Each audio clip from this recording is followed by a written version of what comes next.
about secondary active transport today.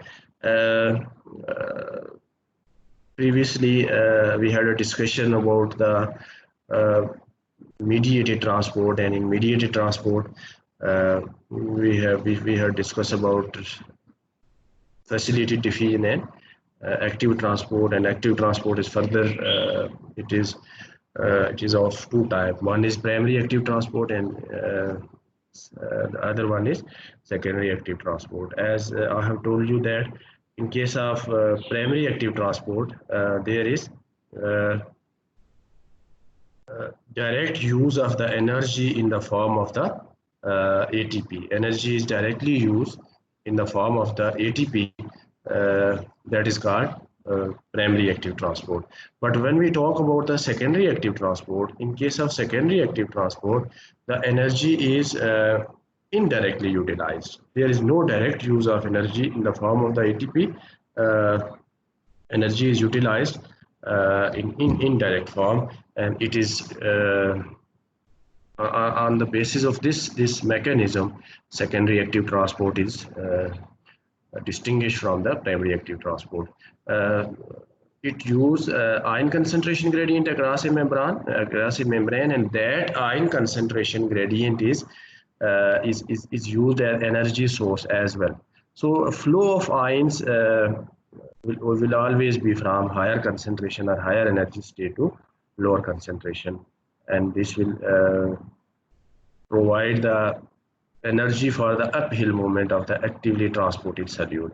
Mean when the movement of the ions will be there from higher concentration to lower concentration, as a result of which the energy will be produced, and that energy will be utilized in uphill movement. When we talk about the actively transported solute is moving through a transporter protein, and this transporter protein, in addition to have the binding site for this transported solute, the transporter proteins which are involved in a secondary active transport, they should also have a binding site for the binding of an ion. So ion will, in addition to the solute which is to be transported across a membrane, ion should also bind to this transporter protein. So the transporter protein will have an additional binding site for the ions as well. So ion is usually, in most of the cases, the ion which binds to this transporter protein, that is sodium, but in some cases it can be another ion such as bicarbonate, it can be chloride or potassium. So in most of the cases, the ion which is binding to this this transporter protein, that is sodium. In rare cases, it can either be bicarbonate, chloride, or potassium. When the ion it binds to secondary active transporter protein, it will produce the similar type of the changes in the carrier protein or the transporter protein as like that of the primary active transport. So what are those changes? The first change is affinity of the binding site for the solute will change. So it means that ion will bind first to the transporter protein, and when the ion will bind to the transporter protein or the carrier protein, it will result in changing the affinity of that transporter protein for binding to the solute particle. And the second alteration will be, it will also alter the rate at which the binding site and the transporter site, they are shifted or they are changed from one surface to the other. For example, we have previously discussed that the conformational changes in the transporter protein, they may occur, as a result of which sometime a transporter protein can have the open configuration, and some other time they can have the closed configuration. Okay, so this is a model or a diagram which is representing the model of the secondary active transport. During the primary active transport, the transporter protein is altered by covalent modification. As I have told you that there is phosphorylation. When the phosphate group is added from the ATP to the transporter protein, and binding affinity of the transporter protein is changed, or there will be conformational changes in the transporter protein. So binding of phosphate to this carrier protein or transporter protein is called as covalent modification or covalent modulation. As there is covalent linkage of the phosphate from the ATP to the transporter protein. But when we talk about in secondary active transport, the changes they are basically allosteric modulation as a result of ion binding. These are allosteric modulation. When the ion will bind to the transporter protein, it means the ion will first bind to the transporter protein. This is ion. It will bind to the transporter protein and it will change the affinity of this transporter protein for binding with this solute particle. So this type of the change is called allosteric change, whereas in first case there was covalent modification. So here in this diagram you can see that in the first instant there may be the binding of the transporter protein, binding of the ion to this transporter protein.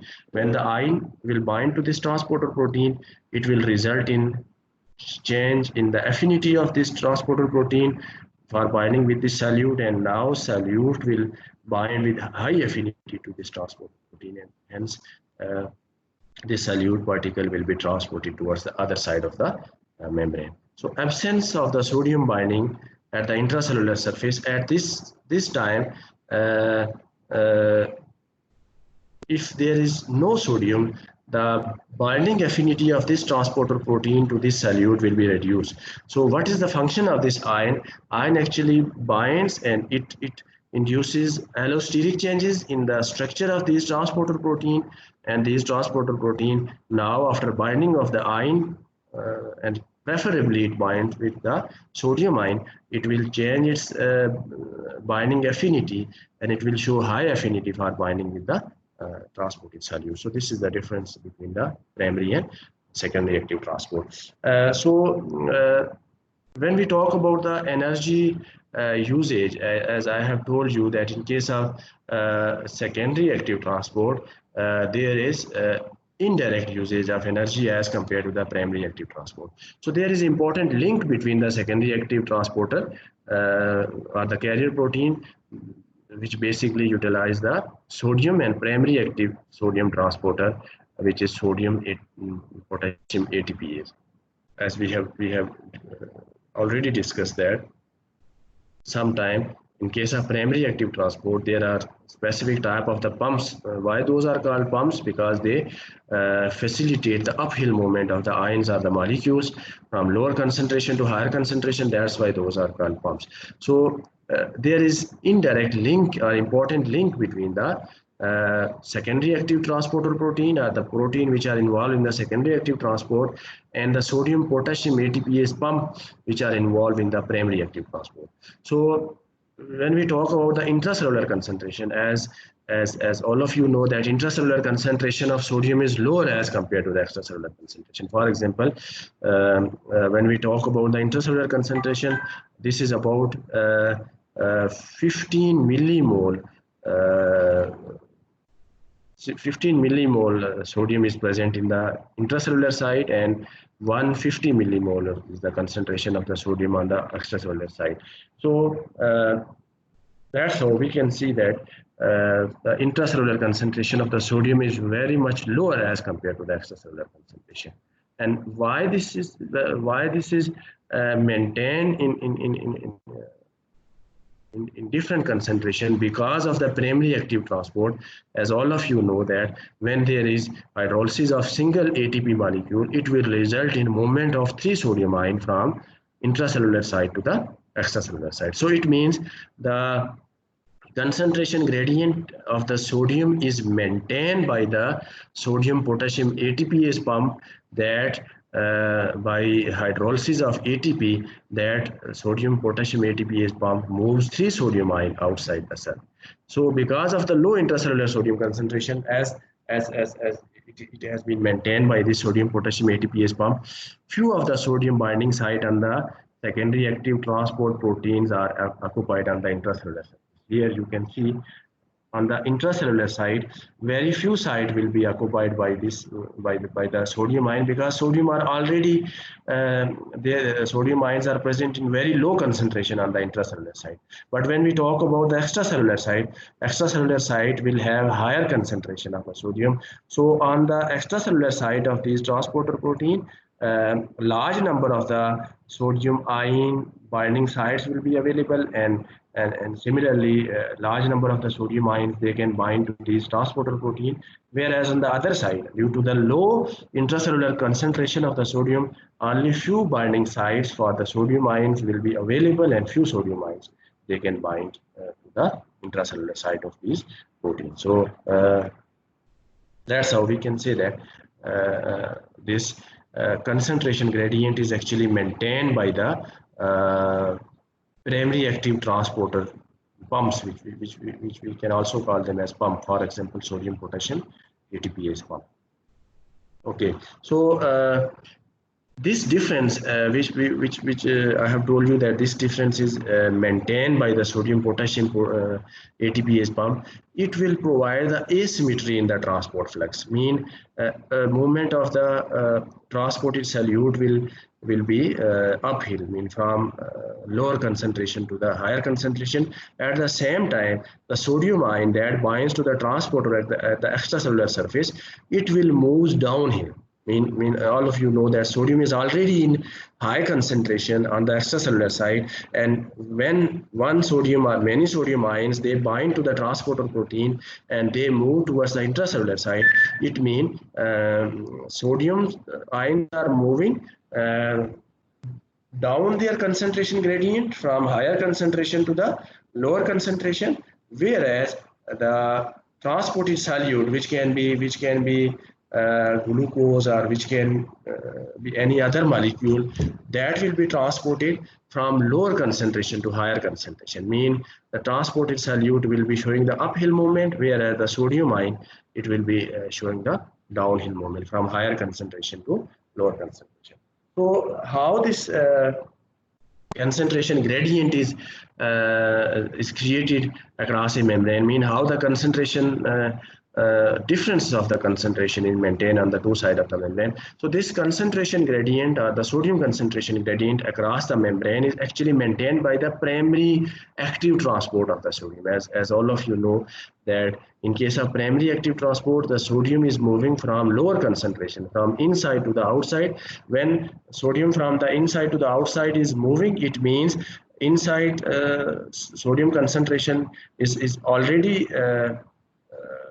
less, and when more sodium ions they are moving from the inside to the outside, it will ultimately result in further reduction in the sodium concentration. So that's how this concentration gradient is maintained by the sodium potassium ATPase pump, which moves 3 sodium ion outside of the membrane via the process of primary active transport. So when these sodium ions are moving from inside to the outside and on the extracellular side, the concentration of the sodium is building. It means the energy will be stored in that concentration. Energy will be storing energy, and this energy then further be utilized during the process of secondary active transport, which are actually linked with the sodium ion. Okay. Here you can see that when this sodium ion is binding to this transporter protein, it means this sodium ion or how the concentration gradient or the concentration difference is maintained. This concentration difference is maintained by the uphill movement of the sodium ion via the pumps. Pumps are present here, and they are facilitating the movement of the sodium from the inside to the outside. When there is high concentration of the sodium ion on the outer side, it will store the energy, and this energy will be utilized during the secondary active transport. When the sodium is binding to this transporter protein and it is moving towards the intracellular side, it means sodium is moving from higher concentration to the lower concentration. So this energy, which was stored by this concentration gradient, it will be utilized for the uphill movement of this transported solute, which is already having lower concentration on the extracellular side, and it is moving towards the higher concentration, and this process will require energy. So that's why we can say that in case of secondary active transport, there is indirect use of the energy, and that energy is actually stored during the process of primary active transport, in which there is uphill movement of the sodium ion from the inside of the cell to the outside. So energy for the secondary active transport, it is actually derived from the metabolism in the form of the ATP that is used by the sodium potassium ATPase pump. Ultimate source of the energy in both cases, whether we are talking about the primary active transport or the secondary active transport, in both cases the ultimate source of the energy is ATP is utilized, ATP is hydrolyzed, and it will result in the creation of the energy. And that ATP, as all of you know, that ATP is hydrolyzed by the sodium potassium ATPase pump. And when this will be hydrolyzed, it will result in the creation of the sodium concentration gradient. So if the production of the ATP is inhibited, definitely the primary active transport of the sodium would cease, and there will be no sodium concentration gradient across the difference of the concentration of the sodium on the two sides of the membrane will not be maintained unless until ATP are utilized. So that's how we can say that sodium primary active transport and secondary active transport, they are linked with each other.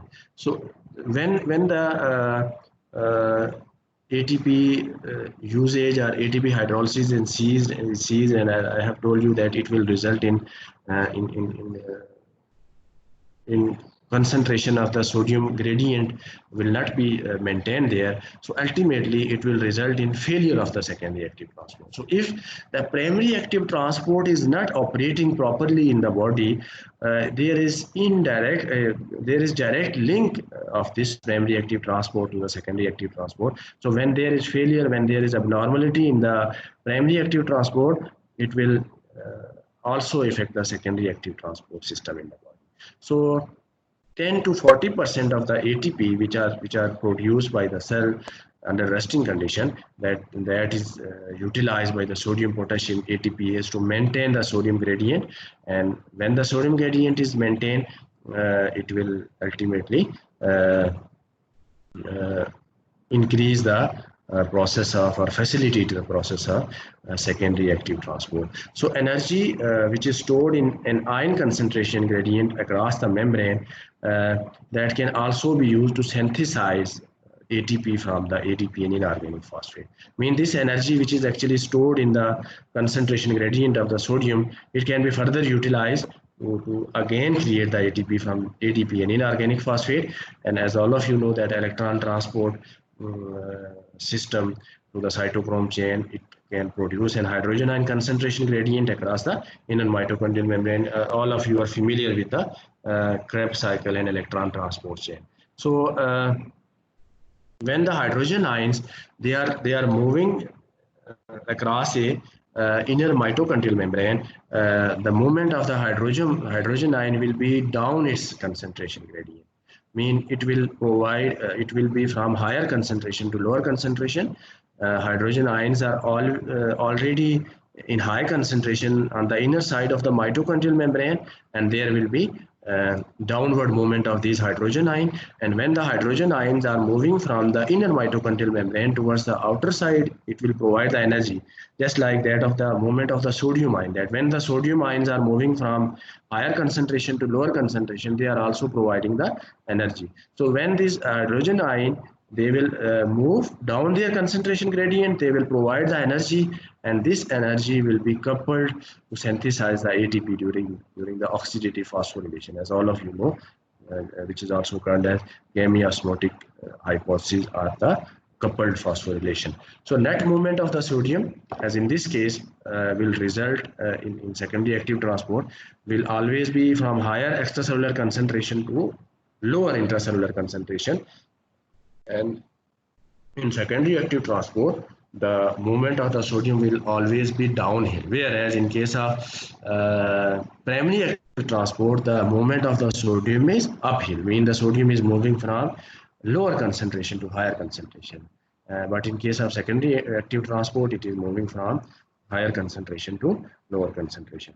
Overall, when we talk about the net movement of the transported solute on the same transporter protein, this will be uphill. Means sodium is moving down its concentration gradient from the higher concentration to the lower concentration. Whereas if we talk about the simultaneously moving solute particle, the net movement of the solute particle will be, or the solute will be uphill from lower concentration to its higher concentration. So here you can clearly understand this phenomenon, this mechanism, that movement of the actively transported solute can be either into the cell in same direction as sodium. In this case, it will be called as co-transport. For example, here you can see that sodium is having higher concentration on the extracellular side, and in the intracellular side there is low concentration. So in case of secondary active transport, the sodium will move from its higher concentration to its lower concentration. And this is the secondly active transporter protein, which is having one binding site for the ion and other binding site for the solute particle. So if we talk about the solute particle, in this case, solute is having lower concentration from outside and at the outer side, and it is having higher concentration on the inner side of the membrane. So in this case, the solute will move from its lower concentration to its higher concentration, but direction of the movement of both solute as well as sodium ion, that is same. So in this case, this will be called as co-transport. Mean when the sodium ion or any other ion, bicarbonate ion, potassium ion, the chloride ion, that is moving in same direction as that of the transported solute, so that type of the moment will be called as co-transport. In the next example, here in this case, you can see that this solute, for example, this is X, Y, or any type of the solute, this is having lower concentration on the intracellular side, and it is having higher concentration on the extracellular side. So in case of secondary active transport, as all of you know, that ion will always move from its higher concentration to lower concentration, and solute will always move from its lower concentration to its higher concentration. So in the second example, here you can see that the solute is having lower intracellular concentration and it is having higher extracellular concentration. So the solute particle will move from its lower concentration to higher concentration, but in this case, the direction of the movement is opposite. I mean, ion is moving in one direction and the solute is moving in other direction. This is called this first type of the movement can also be called as synport, and the second type of the movement, which is counter transport or antiport, it can also be called as antiport, and this is called as co-transport, or we can also call it as synport.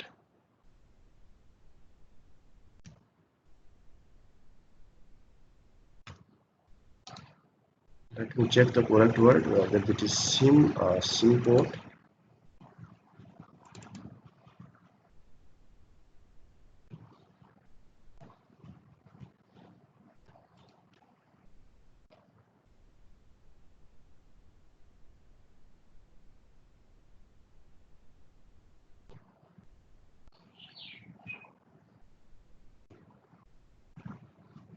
Sorry, this is not synport, this is synport. This is synport moment, and when the solute and ion, they are moving in opposite direction, in that case this movement can also be called as antiport. Co-transport or synport, and in second case it is called counter transport or antiport. So these are the two movement of the solute and ion. So synport and antiport, they are also used to refer the process of co-transport and counter transport respectively. So here you can see that in the first mechanism there is co-transport or synport, and in the second diagram there is antiport or counter transport. Sodium ion will always move its down concentration gradient from higher concentration to the lower concentration, and the transported solute always move up in the gradient, mean it will always move from its lower concentration to its higher concentration. So variety of the organic molecules and ions, they are moved across a membrane by sodium coupled secondary active transport. This mechanism can also be called as sodium coupled, because in this process sodium is always moving simultaneously with the ion. So that's why this process can also be called as sodium coupled secondary active transport. Can you hear me? Yes, sir. You can Yes, also sir. see the slides on your screen. Yes, sir, Nasraj. Okay, in most of the cells, for example, when we talk about the amino acids they are actively transported into the cell by the co-transport mechanism. Mean in that case, sodium is moving from outside to the inside, and amino acids are also moving from outside to the inside because amino acids are having low concentration on the outside and higher concentration to the inside. So intracellular concentration uh, will be increased uh, via this process when the amino acid they are moving against their concentration gradient from outside of the membrane to the inside. Another example of the secondary active transport which is coupled by the movement of the ion is calcium ion. When we talk about the calcium ion, as all of you know that calcium is transported actively from cytosol to the extracellular side because and organelles via the calcium ATPase pump. As all of you know that calcium is having uh, higher concentration on the inside of the membrane and lower concentration on the outer side of the membrane. And similarly, when we compare the calcium that was in case of potassium.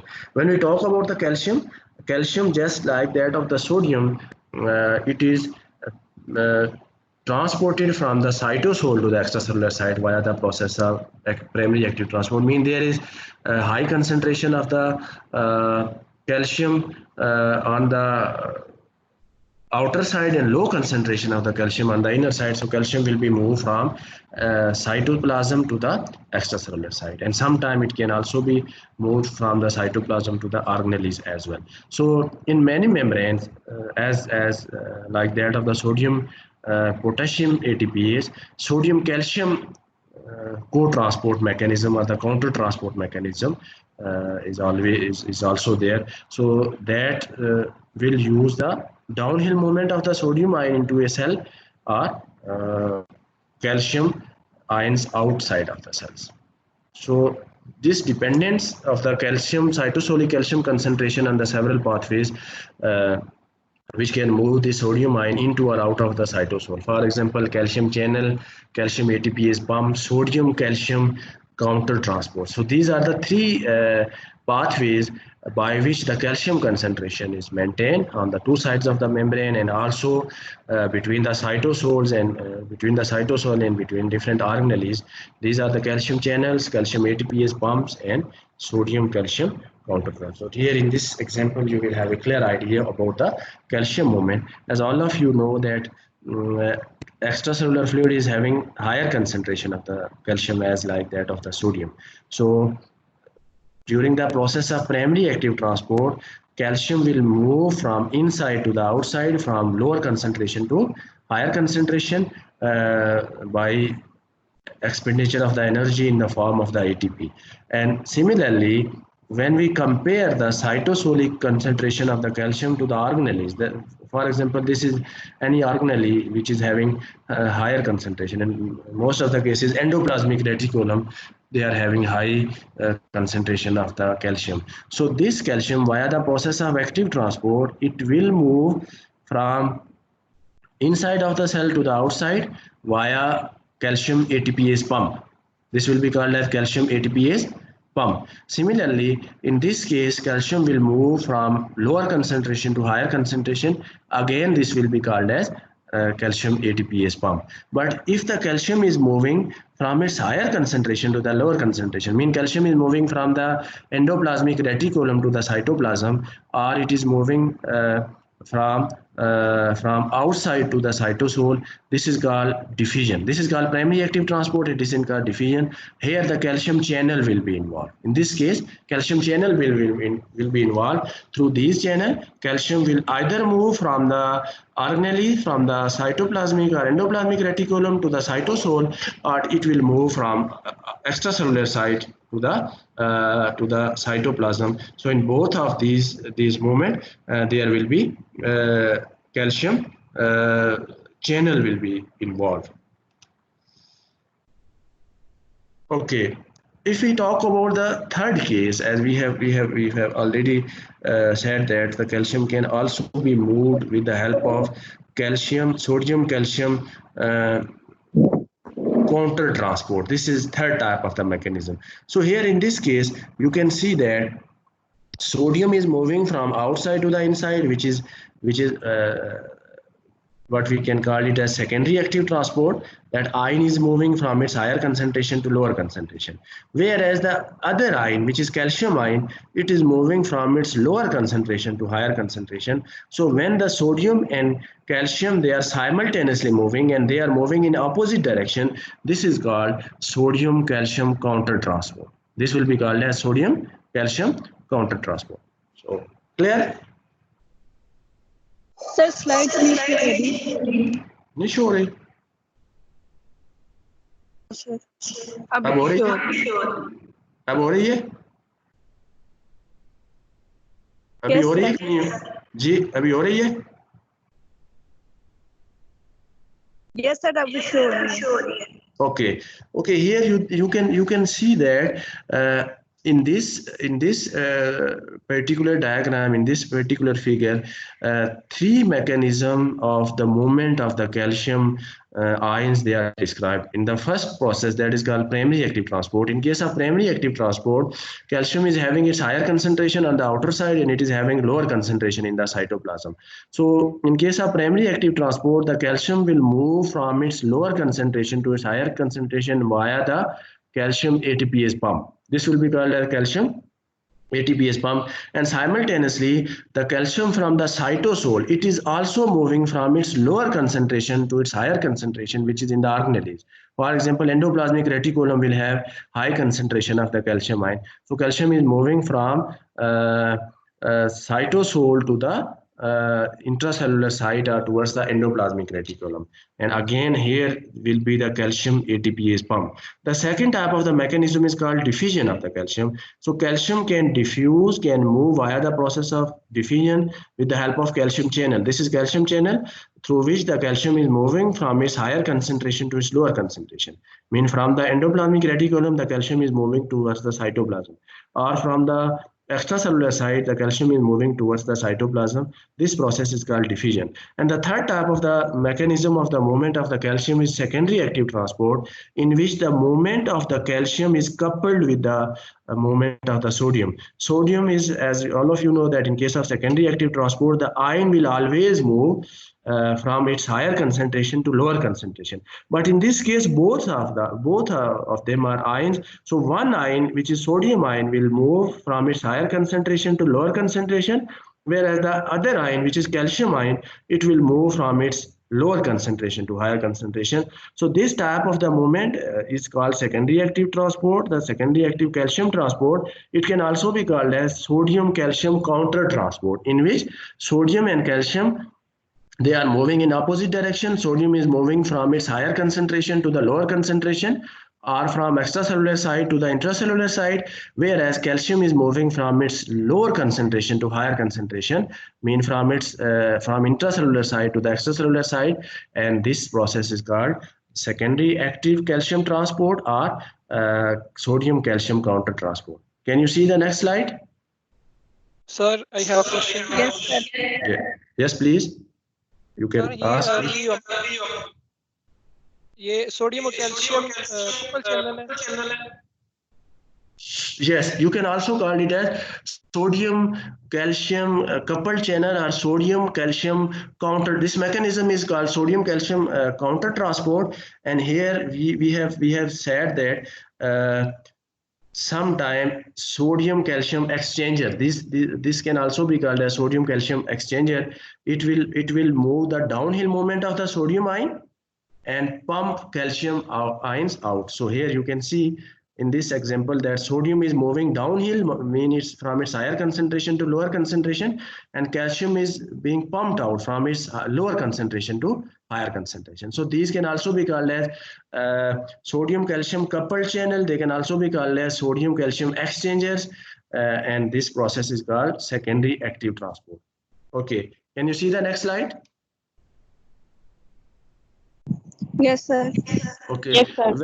When we talk about the movement of the calcium, as a result of these three type of the movement, there will be alteration in the calcium concentration through any of these pathway. One of them is primary active transport. The second one is diffusion of the calcium from cellular organelles to the cytoplasm, or from the outer side of the membrane to the cytoplasm. And the third one is secondary active transport, in which the calcium is being actively pumped out from inside of the cell to the outer side. As a result of all three mechanisms, the calcium concentration will be altered, will be changed, and the cytosolic calcium concentration will always be lower. So that's why calcium is always present in very low concentration in the cytoplasm of the cell. It is always present in higher concentration in outer side of the cell as well as in the cellular organelles, and preferably it is having higher concentration in the endoplasmic reticulum. So when we talk about the mechanism of action of various drugs, some of them are called digitalis drugs. They are actually used to strengthen the contraction of the heart muscles. These drugs, they involve calcium transport process, mean they bind with the calcium and they are transported to the heart muscles. So when there is low concentration in the cytoplasm, low concentration of the calcium in the cytoplasm, it can also affect the mechanism or action of the certain drugs that can also be affected. So these drugs, which I have told you that these are called as digitalis drugs, they inhibit the sodium potassium ATPase pump in the plasma membrane of the heart muscles. And when the sodium potassium ATPase pump is inhibited, it means the cytosolic concentration of the sodium will be increased there. Means sodium will not be pumped out from its higher concentration to lower concentration. Okay, so when there is a decrease in the gradient of the sodium diffusion into the cells, calcium exit will also be decreased. As all of you know that if the sodium is not moving from outside to the inside, simultaneously calcium cannot move from inside to the outside via the process of secondary active transport. And when the primary active transport is also inhibited, so the calcium concentration will automatically increase in the cytoplasm, because sodium calcium exchanger or sodium coupled transport of the calcium will be inhibited, and cytosolic concentration of the calcium will increase, and this will act in the muscle cells and it will increase the force of the contraction. As all of you know that calcium is also involved in the muscle contraction. Calcium is having a role in the muscle contraction. When we will discuss the muscle physiology, you will have a clear idea about the role of the calcium. Large number of the genetic diseases, they can occur in the body as a result of defect in various proteins that form ion channel and the transport protein. So whenever there is defect in the ion channel or in the transporter protein, it can have severe impact on the body and various genetic disorders that can arise in the body. And when we talk about the mutations, they can produce a malfunctioning of the electrical properties of the nerves and the muscle cells. Similarly, absorptive and secondary properties of the epithelial cells, which are present in our intestinal tract, kidney and lungs, they will be affected as a result of the effect in the either in the ion channel or in the transporter protein. One of their genetic disorder is cystic fibrosis. As all of you are familiar with this disease, in the cystic fibrosis, there is mutation in a gene that is called CFTR, cystic fibrosis transmembrane receptor.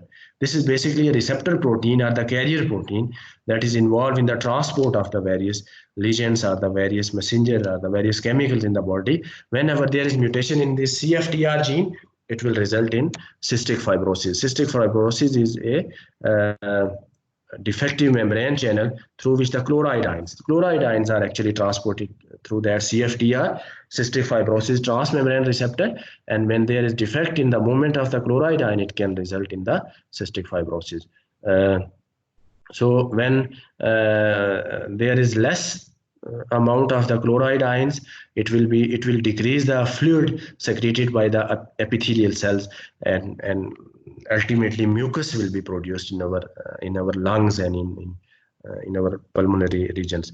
So the mucus will be thickened, and ultimately obstruction of the airways, pancreatic ducts, and male genital ducts, they will also be affected. So these are some phenotypic characteristic of the cystic fibrosis, that there will be obstruction of the airways, your pulmonary pathway will be obstructed, and similarly pancreatic ducts will be affected, and male genital ducts, vasa differentia, which they will also be affected. Here is a comparison of the composition of the extracellular and intracellular side.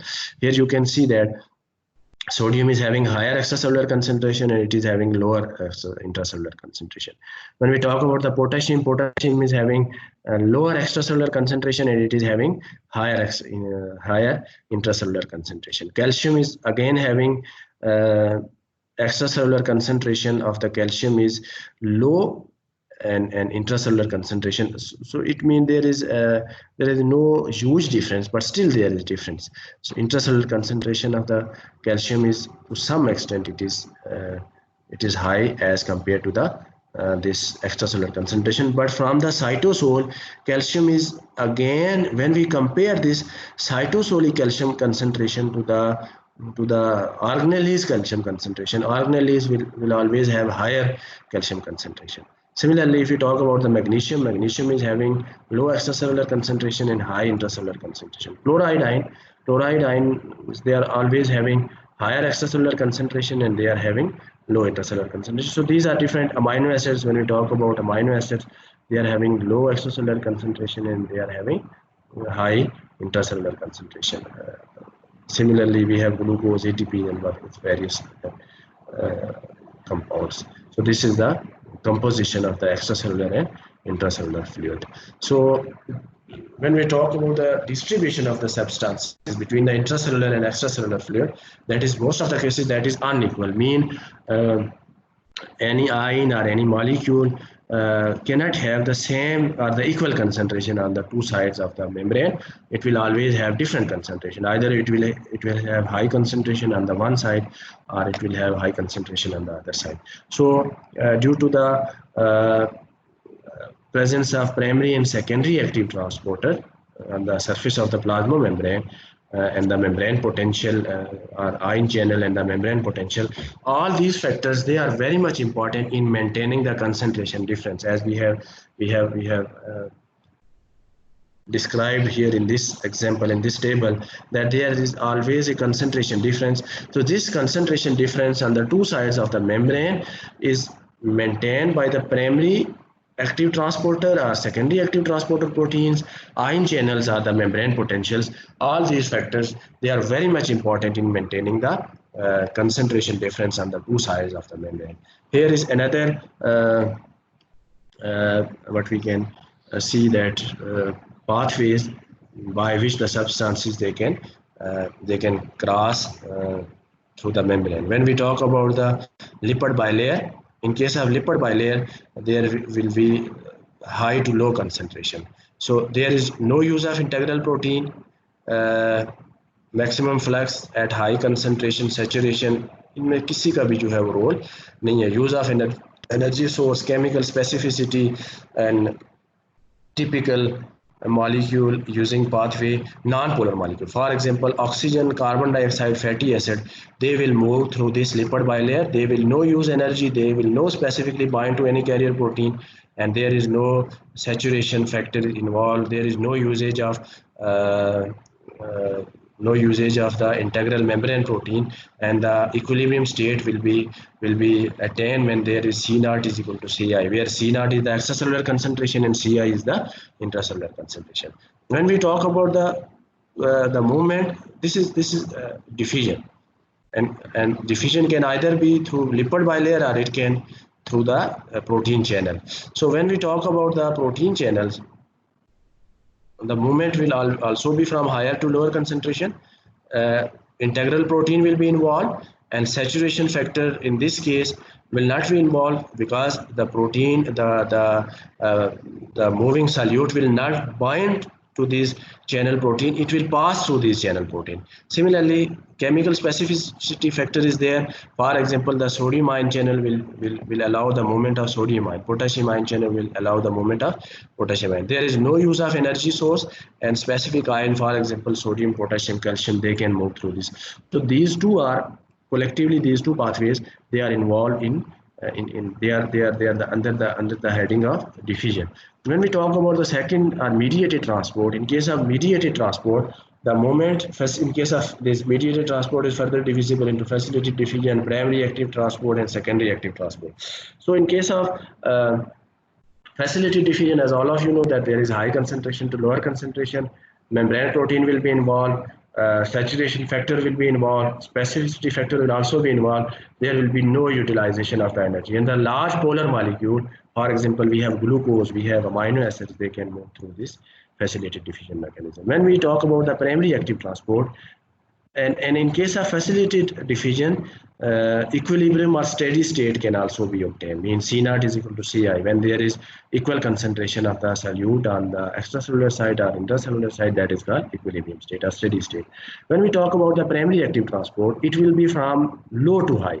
All these mechanisms are from high to lower concentration, and the primary active transport mechanism, it is from low to high concentration. And in this case, equilibrium state cannot be attained. Mean there will always be difference of the concentration. C naught cannot be equal to Ci. Then इसमें equilibrium state जो है वो कभी भी नहीं आ सकती. So use of integral membrane protein, yes, they are carrier protein or transporter protein. They are used. Maximum flux at high concentration, or the saturation factor is also involved. Specificity is also involved, and this process also use the energy in the form of ATP. Certain ions, for example, sodium, potassium, calcium, hydrogen ions, they are moving via the process of primary active transport. In case of secondary active transport, again, no steady state can be attained. Integral proteins or the secondary active transporter proteins are involved. Flux or the saturation factor is there, specificity is also there, and it also use the energy, but it use the energy of the concentration gradient, which we have discussed today, that sodium specifically, or most of the cases, sodium built its concentration difference on the outer side of the membrane, and it stores the energy, and that energy is actually utilized via the process of secondary active transport. In this case, polar amino acid, glucose, ions, they can move through these secondary active transport mechanism. So this is the summary of the major characteristic of different pathways by which the substances they can move through the cell membrane. So movement of the solute across a typical plasma membrane. This is a nutshell diagram. I mean, in a single diagram, you can have an overview of all types of the movement. So specialized cells, it may have different type of the transporter and channel. In addition to that, which are mentioned here, any specific type of the cell can have other channels of the protein as well. For example, if we talk about the primary active transport, as all of you know, that the pumps are utilized. This is calcium ATPase pump. This is sodium potassium ATPase pump. This is hydrogen ATPase pump. So all these pumps, they will facilitate the movement. Potassium will move from its lower concentration to higher concentration. Sodium will move from its lower concentration to higher concentration. Calcium will move from its lower concentration to higher concentration. And similarly, hydrogen ion will move from its lower concentration to higher concentration. If we talk about the this is basically the diffusion process. In case of diffusion, sodium will move from its higher concentration to lower concentration. Potassium will move from its higher concentration to lower concentration. Chloride will move from its higher to lower. Calcium will move from its higher concentration to its lower concentration. In this table, I think here, this value need to be rechecked, as according to this diagram, the calcium concentration should be high on the extracellular side. In cytoplasm, the calcium, although this is very minute difference of 1.5, but another mechanism, as I have told you, that the calcium which is on the cytosolic side, that is again transported from the cytoplasm to the organelles as well. So it means the intracellular or the cytoplasmic concentration of the calcium will always be less as compared to the extracellular. I mean, this is 1.5. So in this 1.5, it is possible that 1 millimolar calcium concentration or the 1 millimolar calcium molecule, they may have been transported from the cytoplasm towards the endoplasmic reticulum. So we will have only 0.5 millimolar concentration of the calcium on the intracellular side. So as compared to the outside, this concentration will be less. You got my point? समझ आ गई इस बात की? Yes, sir. जी कि calcium अगर जो है उसकी कंसंट्रेशन इस टेबल में तो दी गई है कि साइटोप्लाज्म में है, लेकिन साइटोप्लाज्म में जो कैल्शियम मूव होता है वो वहां से भी आगे चला जाता है किस में? एंडोप्लाज्मिक रेटिकुलम या ऑर्गेनेल्स में। तो जब वो एंडोप्लाज्मिक रेटिकुलम में चला जाएगा तो इंट्रासेलुलर साइड के ऊपर कैल्शियम की कंसंट्रेशन ऑटोमेटिकली क्या हो जाएगी? वो कम हो जाएगी। So the calcium will move from its higher concentration to the lower concentration, mean from outside to the inside. This is called diffusion. This is facilitated diffusion in which the movement is carried out with the help of mediated protein or mediated transporter protein. And this is the secondary active transport. In case of secondary active transport, this is symport in which the ion as well as the transported solute are moving in the same direction. But ion is moving from its higher to lower concentration and transported solute is moving from its lower to high concentration. This is sodium hydrogen coupled movement in which sodium is moving from its high to lower concentration and this hydrogen is moving from its lower to high concentration. This is sodium calcium coupled movement in which the sodium is moving from its higher to lower concentration and calcium is moving from its lower to higher concentration. This is bicarbonate chloride movement in which the bicarbonate ion is moving from its higher concentration to lower concentration, chloride ion is moving from its higher concentration to lower concentration and bicarbonate ions are moving from its lower concentration to higher concentration. Okay जी, clear है? This is all about today. So the movement of the solute across a typical plasma membrane, many of these membrane protein they can be altered, as I have told you that their properties are their mechanism of action that can be altered. They can be increased or decreased by the addition of certain types of the stimulants, and it will ultimately also affect the solute flux across the membrane. Okay ji, this is all about today. Any question please? If you have any question you may ask. No question?